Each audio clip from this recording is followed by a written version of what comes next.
So if you have a patellar tracking issue, a problem with your kneecap, I'm going to tell you exactly how to purchase the correct and right size knee brace. So my name is Dr. Story. I've been a doctor of chiropractic for over 26 years. I'm going to show you, this is a brace that was sent to me. I'm going to show you exactly the benefits of it. I've been seeing a lot of patients over the 26 years, and unfortunately, knee braces are something that you can just go purchase. Very often people are purchasing either the wrong size or the wrong one. Now, when we have a patellar tracking problem, you want a knee brace that's gonna help your knee track properly. So let me show you the features that you should be looking at. This is an example of one, and I'm gonna show you in just a minute how to place them on. But the first thing that you will notice is it's got this ridge right here. It almost looks like a horseshoe. And that is exactly what you first are going to be looking for. You want something that has this horseshoe shape such that the kneecap can sit in the middle of it. The purpose of this is to give support to the knee so the kneecap will not be moving medially or laterally. And the second feature that you want is you want one that's nice and pliable. You've seen knee braces that have big hinges on it and things, and you think that, well, that's more expensive, so therefore if it's more expensive it must be better. Not so. Those are for people that have really damaged the internal cartilage or the ligaments of their knee, and the knee brace is trying to give support from side to side. That's not your problem if you have a Patello-Femoral syndrome or a kneecap tracking issue. You want one with the horseshoe. You want one that's flexible. You want one that does not have hinges on the outside.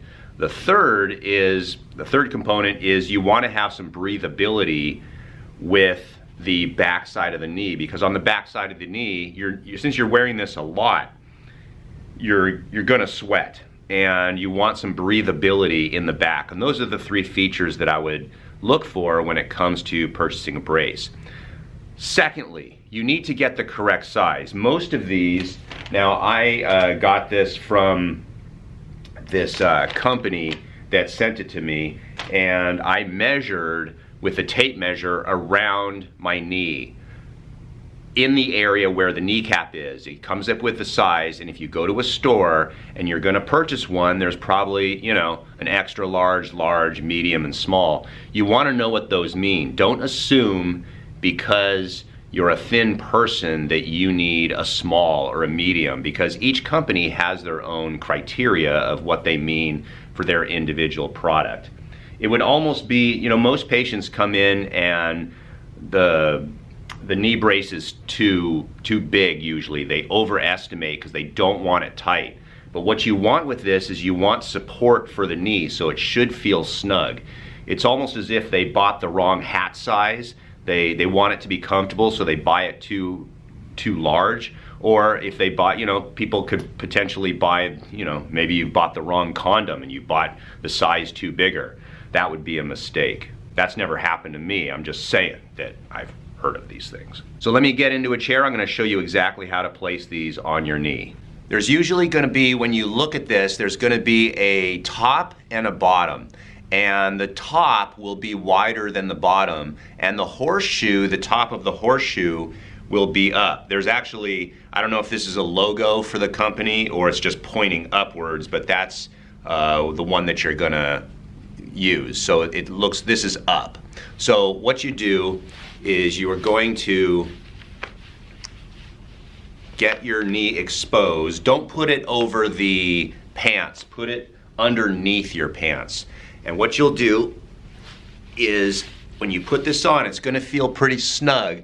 So I'm gonna grab it with both hands like this and pull it up. Now the key here is right now it does not fit properly because my kneecap is underneath the pad. So what I'm gonna do is I'm gonna pull it upwards and bend my knee a couple times to make sure that the horseshoe kind of support structure is around my kneecap. And what I'm gonna do is I'm gonna feel my kneecap and make sure that my kneecap is right there in the center. Then you can get it flush with the skin just like so. And again, these should be fairly tight and supportive. And that is a perfect placement of the kneecap. It's pliable. I'm allowed to move my knee. It's supporting my knee. There's breathability in the back. And then you just pull your pant leg down. So that's the criteria. This video was sponsored by this company that sent me the knee brace for demonstration. And if you like, you can look at the one that I was using on this video. I'm gonna put a link down below in the description. I would suggest that you at least just go down to the description and look at it. See what this brace is that I'm using. And if you're gonna go shopping for one, you could use the criteria that I set. This is a quality brace. I would recommend if you're having tracking issues with your kneecap, you at least look at this.